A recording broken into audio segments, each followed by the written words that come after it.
Ayan guys, naka 45 tons na kami na nasalok. Nasa bodega na yon. Tuloy-tuloy pa tayo, punong-puno pa rin tong ating salok guys. Halo ng skipjack, yellowfin tuna, gulyasan, ayan. Yan, may ano pa, salmon. Ito yung silong natin guys, silong natin.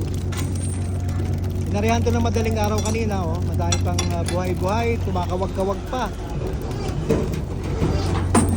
Yan, tulad ng dati, every salok sinusukatan, kumukuha na ng 5 piraso. Kinukuha na ng 5 piraso para sa classification for the record. Ayan. Oh, nagwawala pa.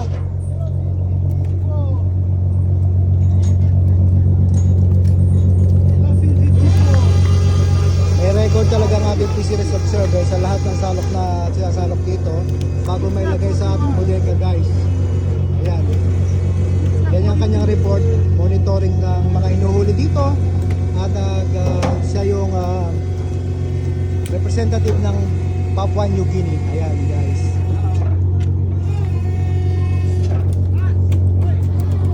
Wala po kami sa Pilipinas guys, nasa Papua New Guinea ito guys.